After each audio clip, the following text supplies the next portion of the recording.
9ನೇ ತರಗತಿ ಸಮಾಜ ವಿಜ್ಞಾನ ಅಧ್ಯಾಯ 25 ಸಾಮಾಜೀಕರಣ ಹಾಗೂ ಕುಟುಂಬದ ಸಂಬಂಧಗಳು ಪ್ರಶ್ನೋತ್ತರ.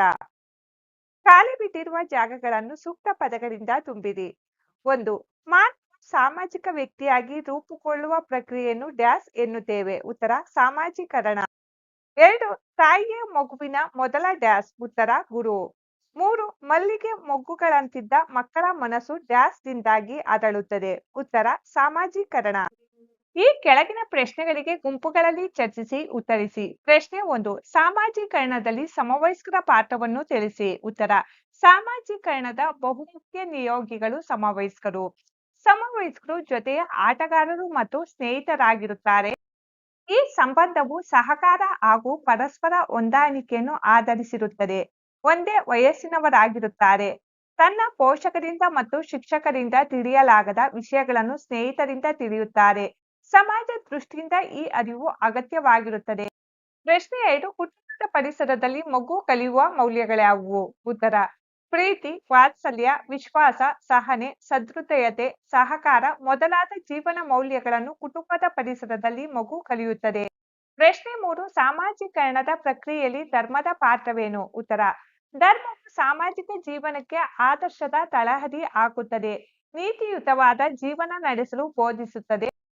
ಮಕ್ಕಳು ಪೂಜೆ, ಹಬ್ಬ, ಜಾತ್ರೆ, ಉತ್ಸವಗಳಲ್ಲಿ ಭಾಗವಹಿಸುತ್ತಾರೆ.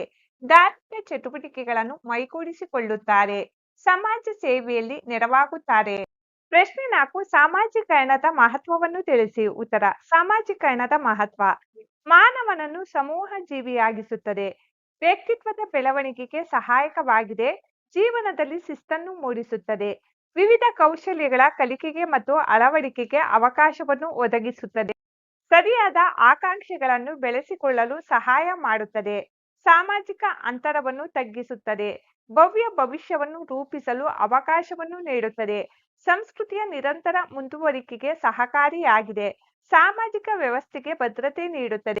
ಪ್ರಶ್ನೆ 5. ಸಾಮಾಜೀಕರಣದ ಪ್ರಕ್ರಿಯೆಯಲ್ಲಿ ಶಾಲೆಯ ಪಾತ್ರವನ್ನು ವಿವರಿಸಿ. ಉತ್ತರ ಸಾಮಾಜೀಕರಣದಲ್ಲಿ ಶಾಲೆಯ ಪಾತ್ರ ಮಹತ್ವಪೂರ್ಣವಾದುದು. ಶಾಲೆಯಲ್ಲಿ ಶಿಕ್ಷಣ ಪ್ರಭಾವಕ್ಕೆ ಒಳಪಡುತ್ತಾನೆ. ಶಿಕ್ಷಣದಿಂದ ಮಗುವಿನ ವರ್ತನೆ, ಜ್ಞಾನ, ಶೀಲ ಮತ್ತು ಮನೋಭಾವಗಳು ರೂಪುಗೊಳ್ಳುತ್ತವೆ. ಮಕ್ಕಳ ಸುಪ್ತಶಕ್ತಿ ಸಾಮರ್ಥ್ಯಗಳು ಪ್ರಕಟಗೊಳ್ಳುತ್ತವೆ.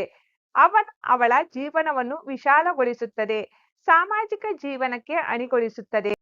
ಪ್ರಶ್ನೆ ಸಂಖ್ಯೆ 6. ಆಧುನಿಕ ಸಮಾಜದಲ್ಲಿ ಸಾಮಾಜೀಕರಣದ ನಿಯೋಗಿಯಾಗಿ ಸಮೂಹ ಮಾಧ್ಯಮಗಳು ಹೇಗೆ ಕೆಲಸ ಮಾಡುತ್ತವೆ? ಉತ್ತರ ಸಾಹಿತ್ಯವನ್ನು ಬೆಳೆಸುತ್ತವೆ. ಪ್ರಚಲಿತ ಮಾಹಿತಿ ದೊರೆಯುತ್ತವೆ. ವಾರ್ತೆಗಳು, ಸಂವಾದ, ವಿಚಾರ ಸಂಕಿರಣ, ವಿವಿಧ ಸ್ಥಳಗಳ ವೀಕ್ಷಣೆ, ಅನ್ವೇಷಣೆ ಮೊದಲಾದವುಗಳಿಂದ ಸಮೂಹ ಮಾಧ್ಯಮಗಳ ಸದ್ಬಳಕೆಯಾಗುತ್ತದೆ.